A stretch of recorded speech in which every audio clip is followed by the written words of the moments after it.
Great. Welcome, everybody. We have people joining from all over the world today, and including one of our speakers who is joining us from Australia. I'm in Los Angeles today, and we are recording today's discussion, and we will be sending a copy after the session. My name is Jennifer Sparks Taylor. I'm the Director of Corporate Relations and Executive Education at the Center for Effective Organizations at the USC Marshall School of Business. The center has been in existence for almost 50 years. And our focus is on bridging research and practice in strategic HR and the future of work, specifically in these areas. We are actively uncovering new insights that impact individuals, teams, and the overall organization to improve effectiveness. Research is at the core, which informs our public and custom programs, networks, and consulting, and we offer webinars and online resources. We have 2 active research initiatives open to you. I will share my contact info in the chat and at the end of the webinar if you are interested in learning more. And lastly, please check out our upcoming events on our website. I'm excited to also let you know of our events coming up. Well, you'll have links at the end of the webinar.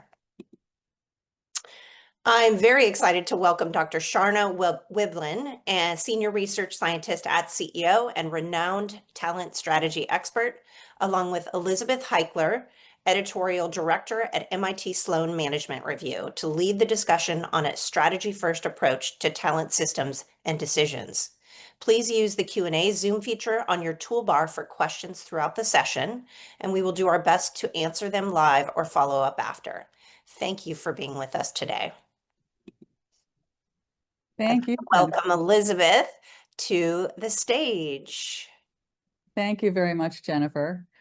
Let me just make sure, quickly spotlight you. Thank you. Make sure that I am on audio. Great. So I'm really delighted to be here today with Dr. Sharna Wiblen. I've been excited about her work since we first began talking about a potential article for Sloan Management Review. She's asking questions that I wish more management scholars were posing about the ways that enterprise software solutions sometimes shape and constrain how we work and even how we think by hardwiring processes and really defining decision criteria. I think these questions are becoming more urgent as we're invited to outsource more decision-making and thinking to AI.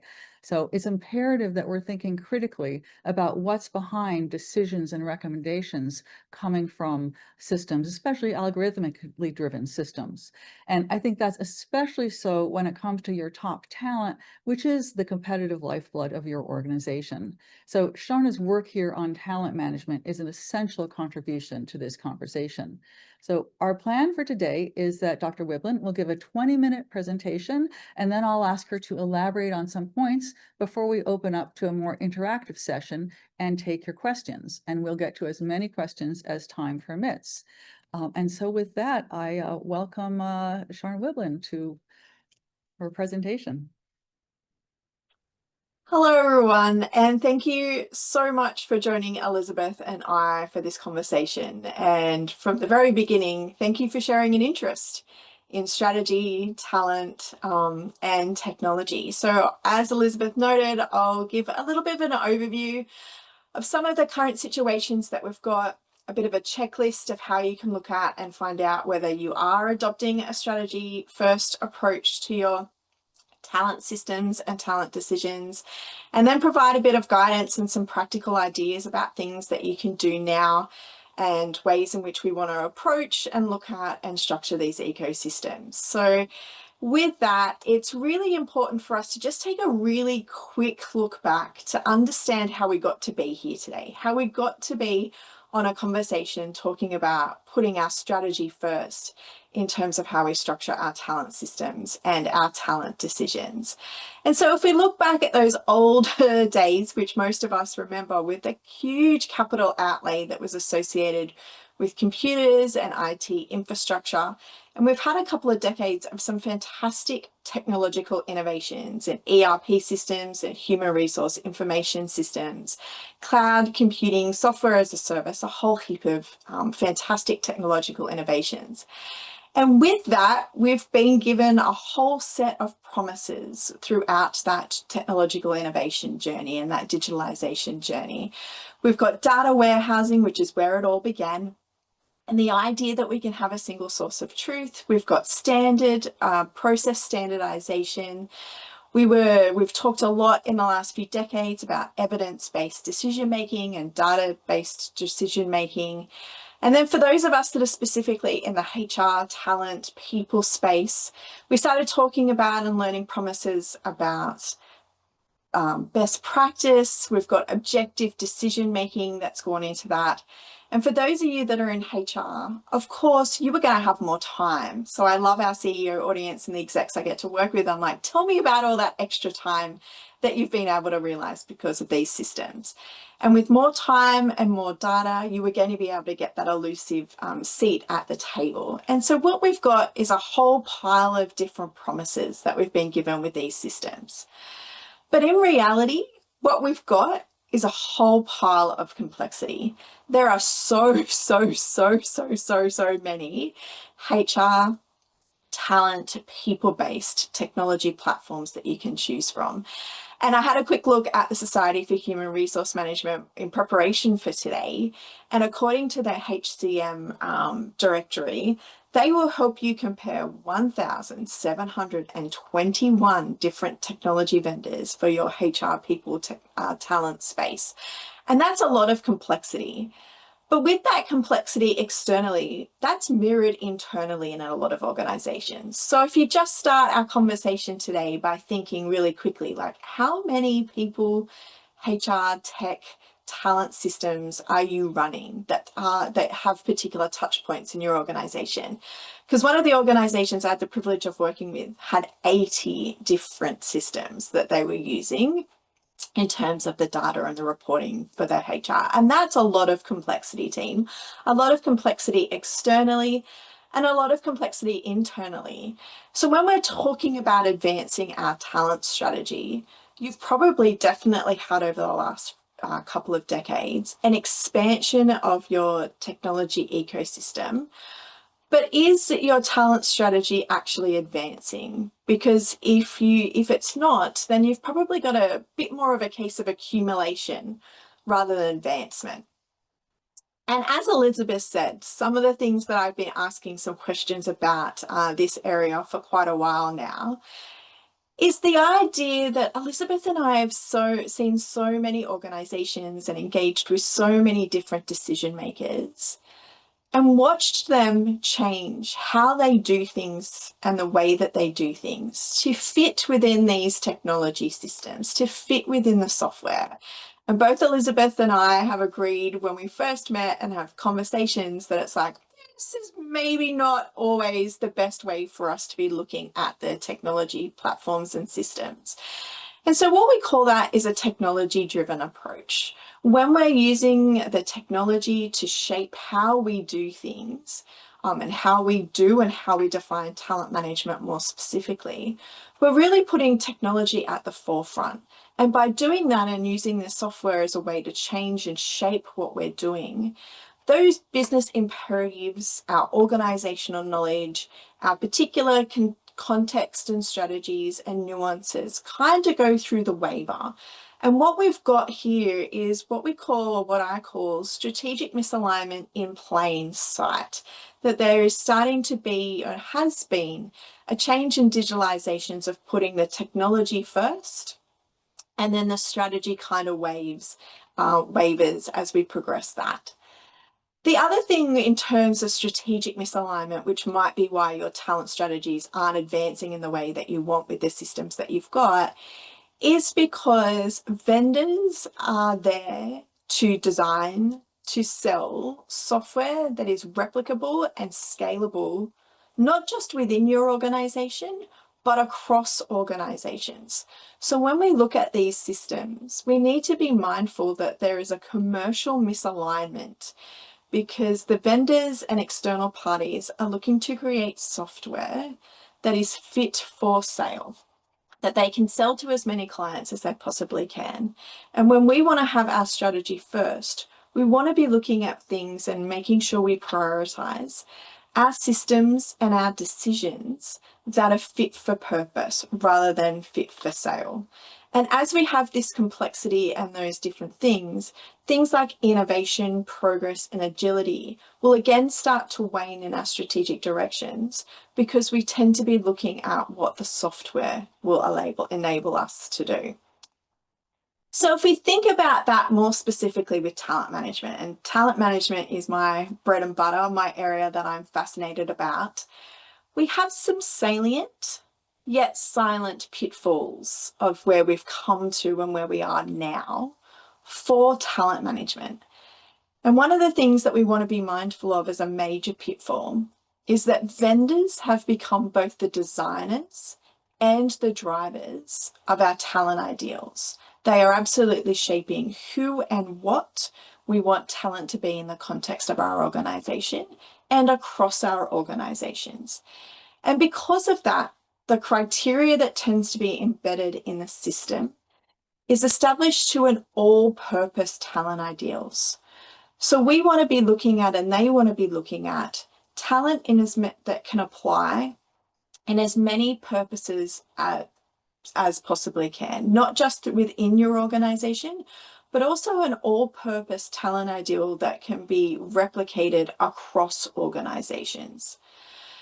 And as Elizabeth briefly mentioned at the top of our conversation, what it does do is it also establishes really clear boundaries around what we want to be looking at and what we want to be talking about when it comes to talent.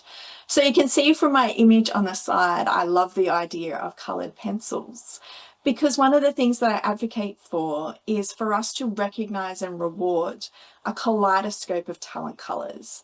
And these systems, when we are using them and we are enacting them and making decisions based on them, are largely bounding us to particular views of what talent is, rather than having that full spectrum and a kaleidoscope of colours. There's others before me that have already started questioning the idea of best practice, but it's really useful for us because it's one of those promises that we got given and continue to get given, where we can rent or we can be able to access best practice frameworks for talent identification and talent management and deployment within these systems. And of course, we want to be critical consumers of the technology and ask, whose best practice, for what reason, and who's the definition of best that is for. The other aspect that I think we benefit all from giving a bit more consideration to with strategy execution is these systems, and the use of these systems at an everyday level has encouraged us to satisfy. So it's encouraged us to get to a situation in many contexts where we're happy to settle for proxies or criteria and processes that seem to be reasonable or close enough to what we need, rather than that precision and focusing on precision and those different aspects of the ideals. So when we're satisficing, we're like, yeah, that seems relevant and close enough, but not that precision that we want to be doing when we're putting our strategy first. And let's talk about the C word. Yes, we can absolutely customize. The systems can be customized and you can change them to fit within the context of your organization. We all know that in reality that comes with a lot of cost. But just because we can customize it and the cost and the iteration, we are changing that decision latency as well, and potentially having overlap in the different systems and then needing to customize the different systems to integrate. But we've also got a situation that's more important and more significant for our talent management strategies. And the aspects that are more important for our talent management strategies is that if we're making a whole heap of our talent decisions based off these fit for sale platforms, then you're actually adopting an imitation strategy for your talent management strategies. And satisficing is not a place where we want to satisfice. We don't want to satisfice on our talent management strategies. We want to maintain our strategic intent. So I've got here for you just a really quick check-in to see to what extent you might not be putting your strategy first. And obviously there's a lot more to this, and I do a lot more in-depth analysis, but just for our conversations here today, getting you to look at 3 different aspects for you to think about to what extent your strategies are coming first in your talent systems and your decisions. So the first one we can look at is the idea of ownership. Do your systems reflect your strategy, or do they reflect somebody else's? And by somebody else's, that might mean an external partner's strategy.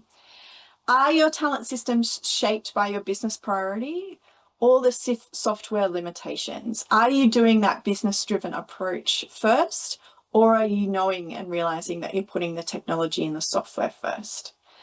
And we're all here because we want to make an impact, we want to be useful, we want to be able to contribute. And so with impact, we want to be asking, can we establish a really clear link between our talent ideals to a business outcome? Do we know why we're making all of the talent decisions that we are making? Do you know what you want that specific talent decision to achieve? Or are you just making some activities for things that need to be done within the context of your organization? And are the changes, iterations, and upgrades that you make to your systems, are they strategic or are they a bit more cosmetic? And then the idea of satisficing, getting us to really reflect on where we might be compromising. So where have you accepted good enough without questioning it, in particular criteria or processes? Where have you compromised your talent ideas for the convenience of what is easy to measure or what the software and the system can capture? And what are you tolerating today that you'd never designed from scratch? And I love that question because I help so many executives start designing these systems and approaches from scratch. And it's useful because it's like, we really know already what it is that we should be taking out and what doesn't add value. So what are we going to do, team? Like, what are we going to do? We're going to adopt a strategy first approach. And in order to do that, we want to be both the designers and the drivers of your systems and your decisions. And we want to put strategy first. So this is a great opportunity for us to intentionally design to either decide to either regain or retain control over your talent systems and your talent decisions. So I want you to put your hands firmly back on the steering wheel. This is not a time to be on cruise control. When we're making and using these systems and decisions for those strategic imperatives, and as Elizabeth said, to help our business do what it needs to be doing. We also want to be putting our strategy first. So I always talk about strategy, strategy, strategy. It comes first. But conversations and clear linkages between what you do and how you act must be anchored in your strategy, because what we want to do is design and drive systems and decisions that put our strategy first and ones that absolutely include human insight. And why do we want to include human insight? We want to include human insight because one of the ways in which we can approach a strategy first aspect of the systems and the decisions is to adopt a mindset where we can look at the systems and the decisions as strategic everyday investments. Again, I'm full of sayings, so for those of you that know me well, you'll know that there's a whole pile of Sharnaisms, but another one is focus on investing rather than expensing. And from our point of view of making a strategic contribution and helping us execute our strategy, we want to frame talent management as a set of investments made at the everyday decision-making level, rather than ensuring or maintaining a conversation about costs that need to be minimized. So I'm a huge advocate of the quality of improving everyday decisions and improving one decision at a time, because we can have exponential growth and positive returns by improving one decision at a time. And by looking at the everyday decisions that we make, we also can understand and appreciate there's immense value in iterative changes and improvement. And that little bit by little bit helps us ensure that we're going in the right direction. So how do we want to do this? Well, I'm standing in front of you today to advocate that we are going to have multiple talent ideals and multiple talent systems. This is absolutely a story about and we want to be able to have many talent ideals because we know that strategies aren't created equal And talent is not created equal. So in different contexts and for different purposes, we're going to need different skills and capabilities, different particular individuals, roles and positions. So we're going to be looking at and knowing that it will depend. And one of the best ways for us to look at and importing our strategy first in this ecosystem is to always ask, when we're talking about talent for what purpose? So when we're looking at talent for what purpose and asking this really important diagnostic question, it gets us to think about where we can establish ecosystems that include both all-purpose and specific purpose talent ideals. So there will be parts in your organization where you can have a more generalized approach to what is valuable within the context of your organization. So where scale, compliance, and consistency is valued, we can have those all-purpose talent ideals. That's going to be different when we look at talent for a specific purpose. And we're going to be asking more diagnostic questions around the idea of talent for what purpose. Are we looking at it to help us transform? Are we looking for innovation? Are we looking for differentiation? Are we looking for a particular client? What context?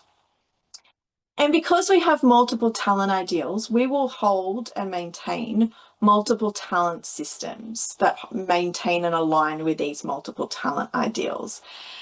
And we're going to have several systems, and we're going to maintain an ecosystem of both commercial and bespoke systems. So we want to have both. We want to be able to have those commercially designed, externally designed systems. They are fantastic. They absolutely have their role in our organization. And they particularly have a role in our organization where we want all-purpose talent meetings, ones where scalability, consistency, control, compliance are really useful. But alongside that, in parallel, we want to have our own bespoke systems, one that we design from scratch, and ones where we are absolutely the designers and the drivers, and we have our hands well and truly on the steering wheel, where strategic precision is what we are focusing on. We really want to be able to know that this talent definition applies within this specific context, and these are our measures that we have, or our approach that we have to looking at maintaining that. So because of that, we want to be starting from a blank piece of paper, and we will have those interrelationships between the systems and maintain an element of complexity, but you've already got lots of systems. So this time we're just advocating a little bit more for those that we design from scratch. And I've helped hundreds and hundreds and hundreds of different executives start designing their talent frameworks from scratch. We start with a blank piece of paper, and we make sure that we put our organization's unique strategy at the forefront of all of the conversations. And because we have a really clear idea of what game you're playing, what are your desired outcomes and hoping to achieve, where are you going, that we can then reverse engineer and keep that in mind with all of our anchor points and our pure lens and frame of analysis to then start thinking about what is the criteria. And what is the approach, or what are the measures? What are the qualitative measures? What are the quantitative measures? But also how we make sure that we include that human judgment and that human insight in those bespoke systems.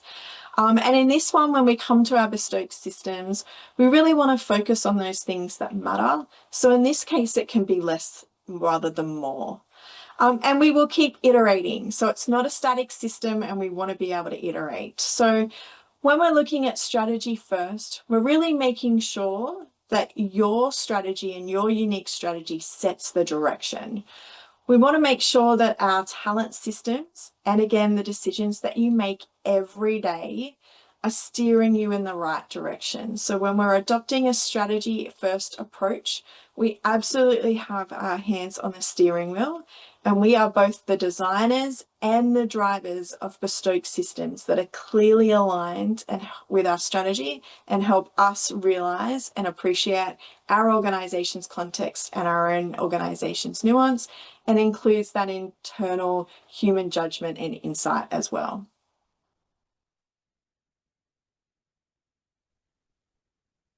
Thank you, Sharna.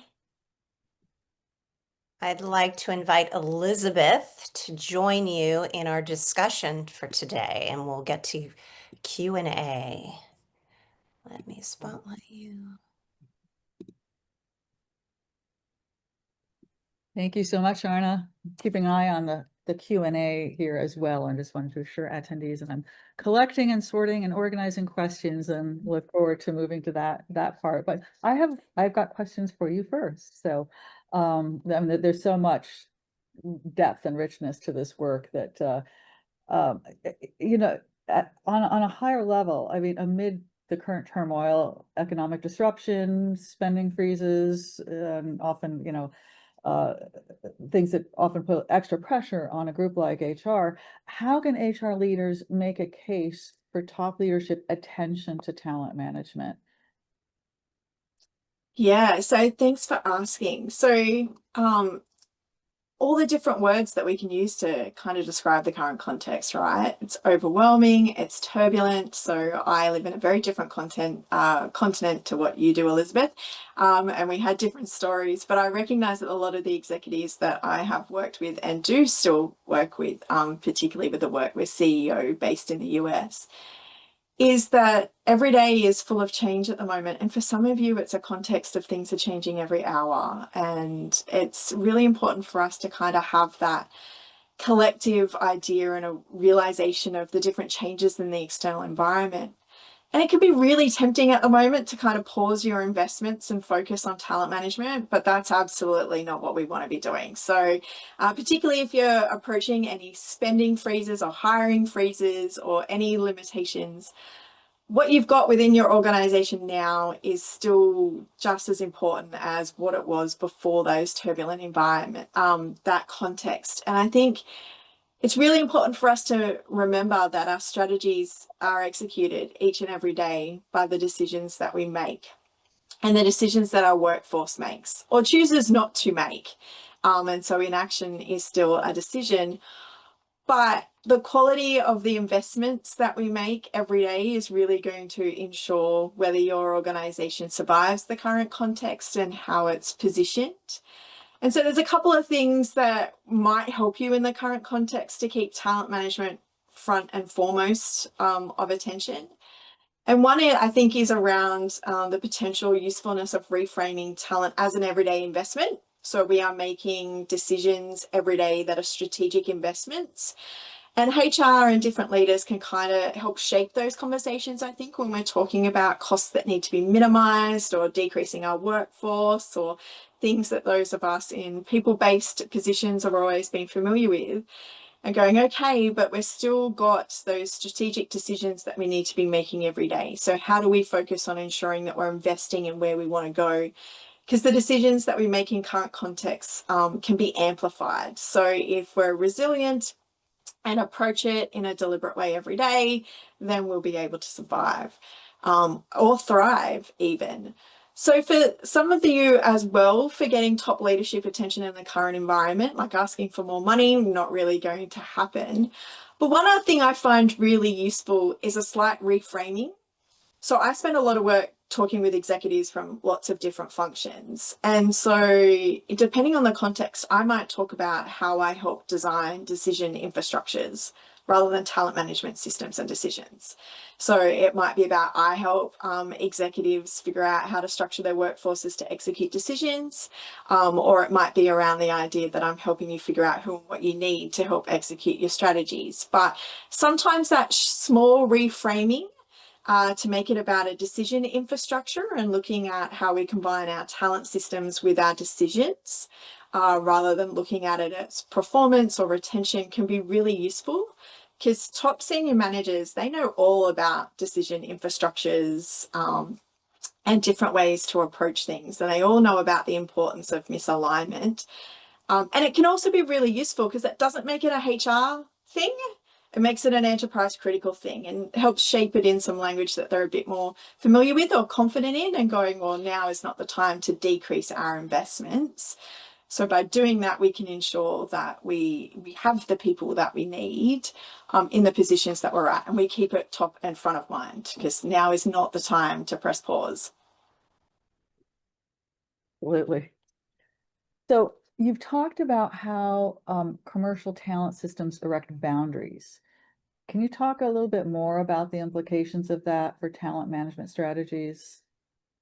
Yeah, absolutely. So there's some salient but silent pitfalls of the systems for talent management, and I only really briefly touched on the boundaries.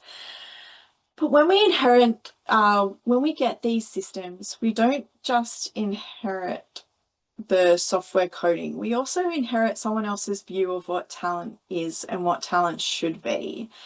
And doing that erects some really interesting boundaries around what we look for and what we value, what we measure, what gets rewarded.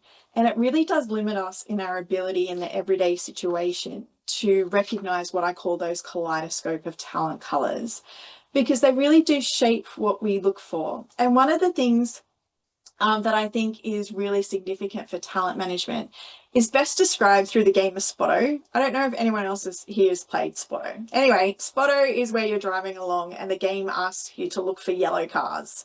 And you're driving along, and I've got some kids, so gotta love, randomly someone will yell Spotto when they see a yellow car. And they've kind of won, right? They've kind of won the game, or have got some extra points. And that's really interesting when we think about that, that analogy and that metaphor when we're talking about these systems. Because we know that when we're looking for yellow cars, we kind of stop looking for other things. It's like yellow cars have become the most valuable thing, and that's what we reward, that's what we recognize, that's what we get our shot of dopamine from recognizing.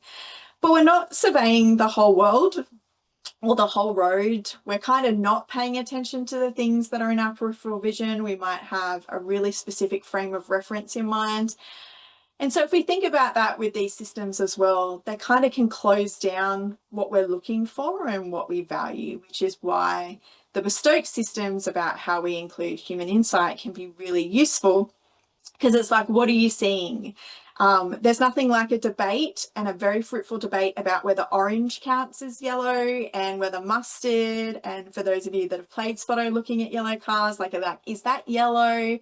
Like, is that going to count? And it's those nuances and conversations about, actually, is this valuable, that we really want to have a lot more conversations in when we're looking at strategy first decisions, because it is that nuance, it is that different context, it is for this specific purpose, that really brings it in. And so we want to make sure that we're playing our own game, and that we haven't been told to look for yellow cars and we go, okay, yellow cars it is. So we want to be able to be driving and designing the game. So we go, okay, well, we might want a whole array of colors, and today we might want a blue one.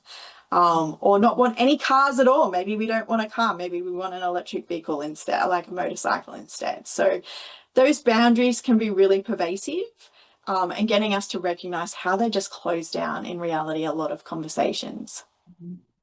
Got it. So one of the things that we've talked about is, you know, it sounds good to integrate digital tools into talent management, but why is it so difficult in practice to do it?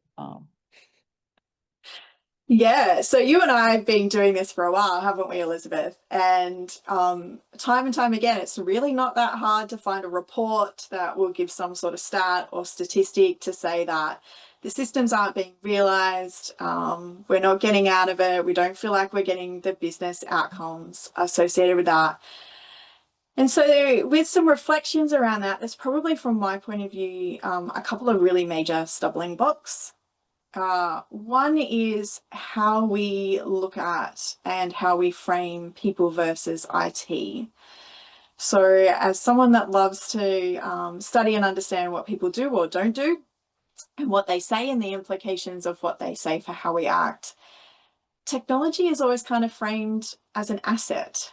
Like, we'll spend the money, it's an asset. We're investing in some form of infrastructure, in some form of decision-making infrastructure.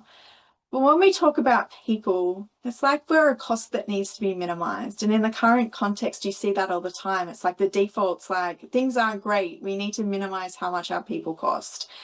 And so just that mindset and those financial implications of how we do them financially on systems creates this really important tension, because I ask a lot of HR managers about what's it like if you want to go and ask to increase your headcount for your team to include your human judgment or invest in human decision making. And they're like, it's super hard, but it's very different if I walk in there and say, I need this amount of money to customize this aspect of software, or I might want this system. So how we frame those expenses and investments, I think, is a really big stumbling block about how we actually get the systems, because we do need human insight and we do need to invest in internal decision making, but it's harder to get the money and the funds and the approach to that. And the second thing is that so many executives or organizations and different people conflate human resources with talent management.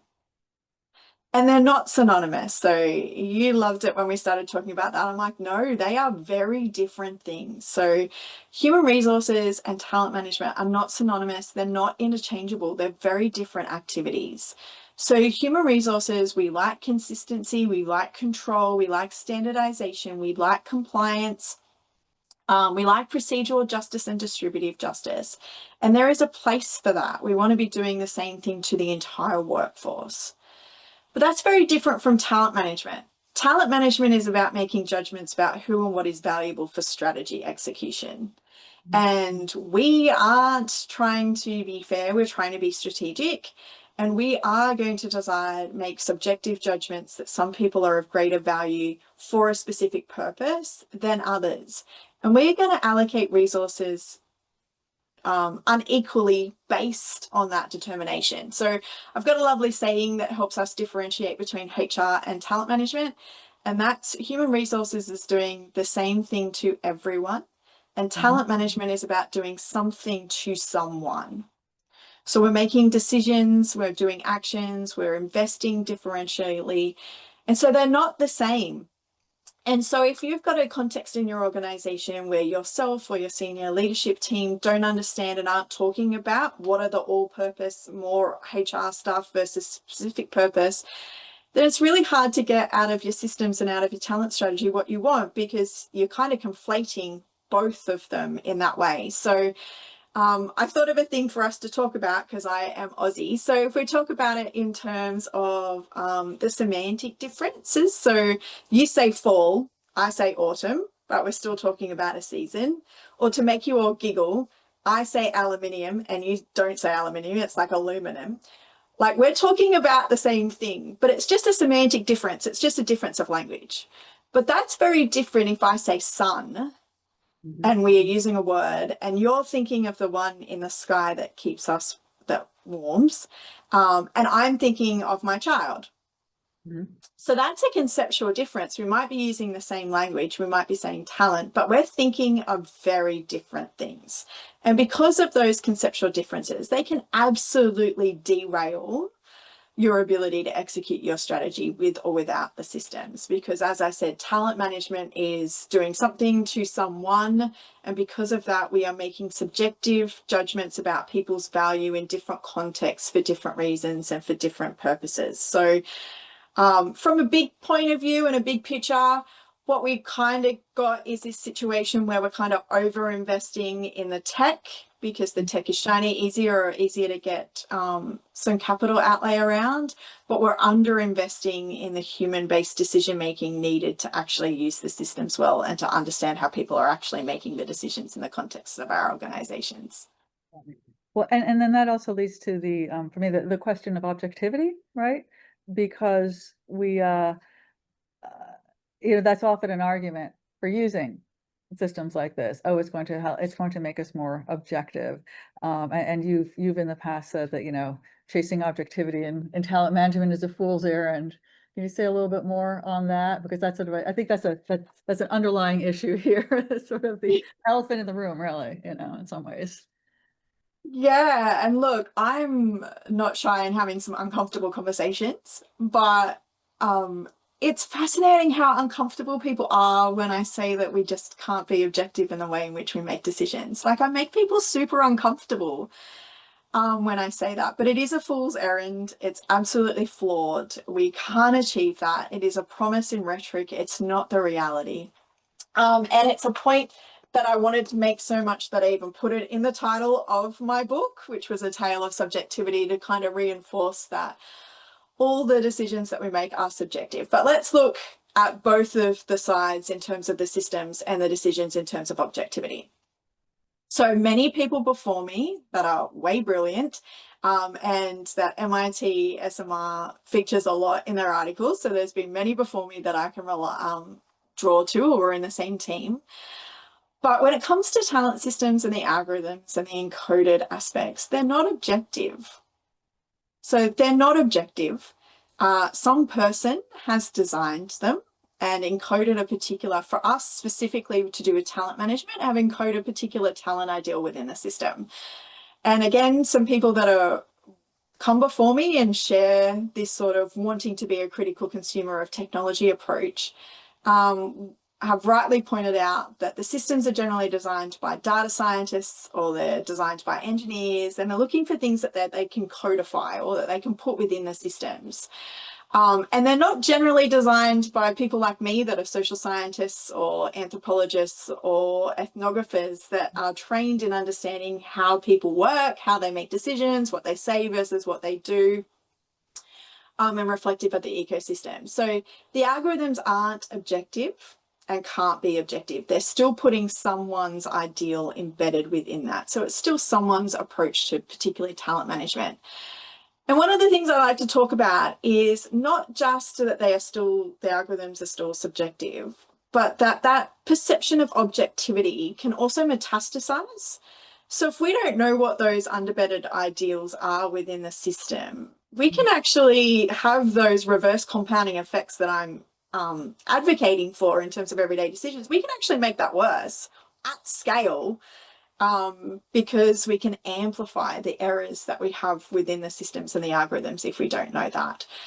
So that's the algorithm part, because even somebody's still designing it, it's still being designed and coded. And again, that case of strategic misalignment, it might be coded in a way that helps it sell rather than what's ideal for you. But people get even more uncomfortable when I tell them that they can't make objective decisions.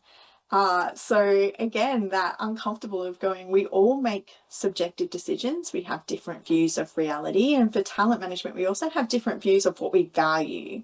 And talent management is really about things that we value for strategy execution. And that value is made every day by a person, by a decision maker in a particular context. So even saying that people are like, you can't make objective decisions, we're always subjective in the decisions that we make, makes people really uncomfortable. So because of that, I have spent quite a bit of time and continue to do it, of where I say that I help executives make more deliberate, intentional and informed decisions. So what we want to actually be aiming for is not objectivity, because it's a fool errand and flawed and we're never going to get there. But what we do want to aim for is to be more aware of how we perceive talent, how we perceive at an individual everyday level value, and look at where we have some weaknesses and where we have some strengths. So I like to advocate that it's not about removing biases from our decision making. It's more about understanding where we are biased or have different perceptions of value that influence those decision makings, and becoming really aware of it. For us to understand that it's not chasing objectivity. We can absolutely update and upgrade our human decision making. And that's what I'm team human all the way. Like, team, let me help you update your decision making, and just know where it is that you've got some weaknesses or some perceptions that might not be ideal. Right. Okay, and then turning back, this is sort of another kind of an elephant in the room, I think, which is, the and speaks to the relationship between the HR leaders and the the CEO in particular. I think we're so used to seeing at that CEO level, just like, we don't have the talent, this constant, we need to transform, we don't have the talent to do X, Y, or whatever the new thing is coming along. And at the same time, we see evidence that HR leaders are very frustrated in getting CEOs to pay attention to talent management. So what's going on there? Yeah, there's lots of things going on there, isn't there? And it's a bit like the report saying constantly that these systems haven't quite realized what we wanted. It's like we're worried about having the talent of the future, and we think that we've got some gaps there. And in some cases it is scarcity and you don't have what you need. And I don't think Elizabeth and I are debating that that might be the case. But in a lot of situations, it's more about visibility and I think the strategic misalignment in the systems more than it is about the people that you have in your workforce. And one of the mishaps and one of the missteps around that is that a lot of the systems and a lot of the conversations that we have in talent management focus on what people have. So we tend to look at talent in terms of, well, we have X, Y, Z with these amount of skills, these amount of capabilities, these amount of qualifications, these amount of behaviors. But at an everyday level and for strategy execution, we care more about what people do with their talent in a particular context. And so we're really interested in talent in action. And a lot of the systems or the conversations that we have don't capture that. So I think that this is a really potentially for your organization, if you're constantly on this, it might be an outcome of that strategic misalignment where you're capturing information that's not actually helping you diagnose what you've got, what you need, and the particular context that can be deployed. So I know I've got an array of different industry experiences, and depending on the day, I wear a different hat. And I'll stand in front of an audience and say, today I'm wearing an executive educator hat, today I'm wearing a consultant hat, today I'm wearing a researcher hat. Like I have a whole array, but do the talent systems in your organizations able to capture that and my ability to adopt different hats for specific purposes? Probably not so much. And so I think in a lot of circumstances, it's probably not an absence of talent. It's just not being visible about it. Mm-hmm. The other thing I would add to that is one of the promises that we also got with these systems is that we were going to have data warehousing and a single source of truth. And again, there's many people in my wheelhouse that will talk at length about crap data in, crap data out, rubbish in, rubbish out, depending on the quality of the data that you've got. But if we extend that, I think a lot of organizations and some decision makers I've come across, they conflate having the data with having insight. Mm-hmm. And they're not the same thing. So again, when it comes to talent management, we really do want to have those uncomfortable conversations where we're asking our leaders what they're valuing, what they're seeing, what's going on, because those conversations are where we actually find out how things are happening, who's doing what, in what context that we're going to do. So again, in some cases, you absolutely have a shortage, and in other cases, it's probably an outcome of that strategic misalignment in your systems and what you're capturing and what you're measuring, rather than an actual shortage of what you need. Got it. Now, we've got tons of questions, and I have more for you, but I think it's time to let some audience questions come in here. So if you'll pardon me, I'm going to flip back and forth between screens and I'm picking these out just as I see them as really the ones most related to what you're talking about here. So here's one. An executive buys a software system and customizes it to strategy and purpose. It is deployed and implemented. What measures are necessary for avoiding having lower level decision makers simply abdicate responsibility to monitor what happens and interact and follow the strategy and intent of the organization rather than just system recommendations? You know, if you. Yeah. So for those of us that have been in executive level positions, we can have the best strategy and the best ideals, but if the systems aren't deployed in the way in which we thought or we designed, they are going to be derailed at that everyday level, which is again why I advocate for understanding how the systems are done. If we've got people that are doing the workarounds and the lower level decision makers, I think again the slight reframing in terms of those lower level decision makings are deciding whether your strategy is or is not being enacted. So what makes them lower level? Because if they are the ones that are making the decisions that are compounding negatively, then that's where you need to know what is actually going on. And so when we design these bespoke systems with my execs, like one of the things we want to do in terms of diagnostics is really find out how people are actually making decisions about talent and how they are actually framing value. Because if you implement a brand new system and it doesn't align with how they're actually identifying people that are valuable within their specific context and for their specific purpose, then we're going to continue to have that misalignment because it's not capturing the reality of how the decisions are being made. And that will continue, I think, to be a tension. And probably a tension because having those conversations about what do you find really valuable can be really uncomfortable, and for people to go, I actually value this person because they're there for me all the time. But the talent system doesn't capture that, right? It doesn't generally have I find them super reliable and very reactive. And I'm like, but that's how you're actually deciding who's getting your resources. So then you're just reverse engineering to what the tick box activity is asking you to do to make it validated that they get the unequal allocation of resources, which they already are. So that will continue to be one of the challenges. But for me, it's not just a challenge. It's kind of where our strategies are and aren't realized, is that everyday decision making. And if you looked at one thing that you can do, maybe go have a conversation with them today or tomorrow, depending on, so I'm on Friday already here, team in Australia.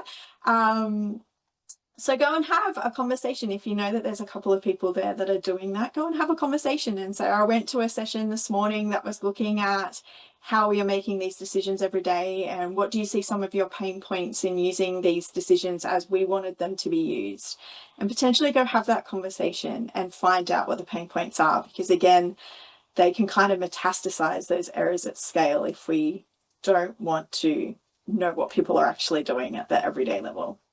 Right. Okay. And now we've got a couple questions that ask about sort of where in the organization this needs to happen. These are, one is more, I'll start, the overview question here is, where do you locate talent management in your approach? Is it C-suite? Is it HR? And then another person sort of drilling into this asks, so many organizations have rushed to put HR and talent together under a chief people officer umbrella. So the question for you is, should organizations actually, depending on size, actually have a CHRO and a chief talent officer, because these are two distinct roles? And again, is that where this accountability lives, or, to what degree do you need to be having C-suite conversations about this as well? Yeah, so there's probably a couple of different angles to that. And thank you, whoever posed the question. It kind of links into HR and talent management not being synonymous. Right. And if you have an organization that the mindset is that they're synonymous and they can be combined, then you kind of need to know that you're making those decisions in that way. But the skill sets that you want in HR, so I've worked in HR and I usually don't self-identify as a HR person because I was a management consultant that's about looking at your workforce for strategy execution. And the reason that I do that is because I'm a systems thinker, I'm a strategy person, I'm quite comfortable starting with a blank piece of paper, quite comfortable having uncomfortable conversations, or willing to have uncomfortable conversations. But from a talent management point of view, we are looking at the bigger ecosystem instead of things being business critical. And because of that, we are absolutely including human judgment and subjectivity. From my point of view, some of the best leaders and senior executives that I have the privilege of working with, particularly with CEO, is they get that differentiation. So I can say HR, talent management, they're like, yeah, of course, rather than, oh, tell me a little bit more about that. So when you're looking at the HR person, there's every chance that that HR person might want to be fantastic at compliance and control, data analytics, the fantastic reporting that you can do. That might be their wheelhouse. That might be what they're fantastic at. But being able to have a conversation of it depends and what might this look like, and designing a future that doesn't necessarily exist can be really uncomfortable for some people as well. And they're two different wheelhouses. When the person asked, where should it sit?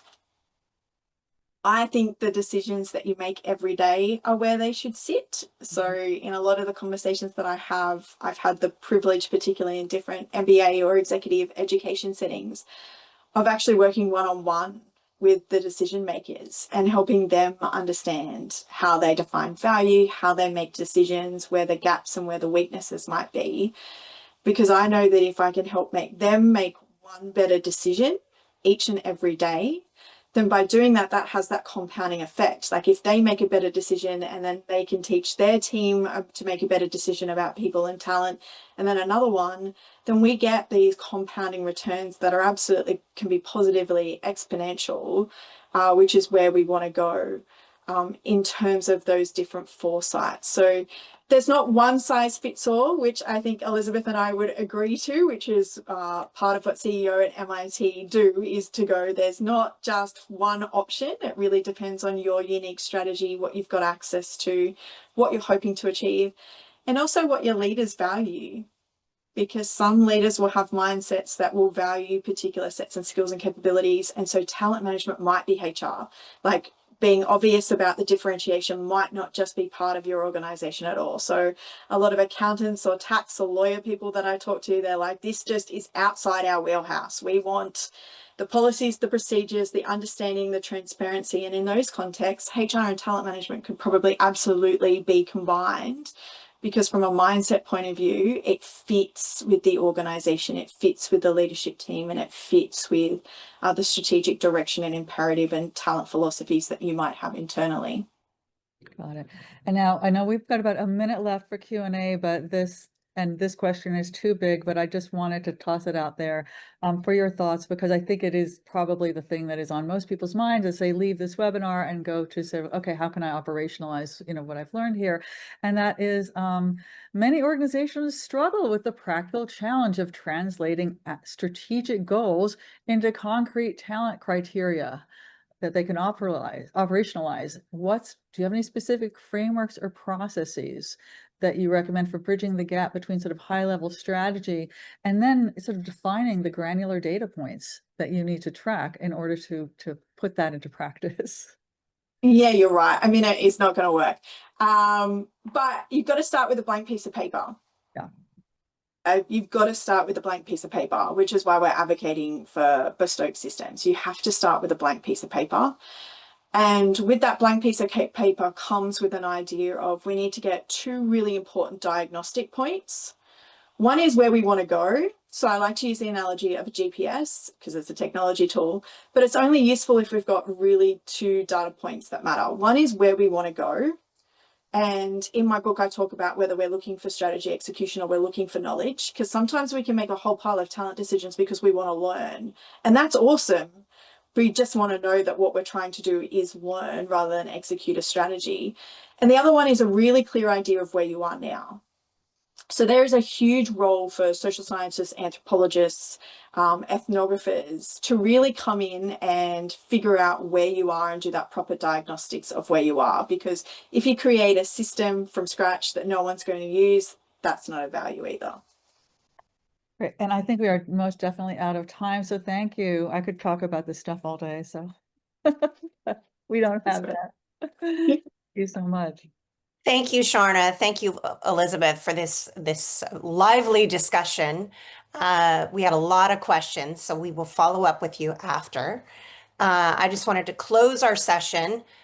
Elizabeth and Sharna have arranged for access to the paper that is offered by MIT Sloan Management Review. We'll put a link in the chat, as well as you can scan the QR code. You will also receive an email after the session with links to download the article, as well as a 30% discount on the purchase of Sharna's book. If you're interested in continuing the conversation on this topic, please enter your contact information on the landing page and we will be sure to follow up. And I just want to thank you for joining us today, and thank you, Sharna and Elizabeth, for the engaging discussion. Be well.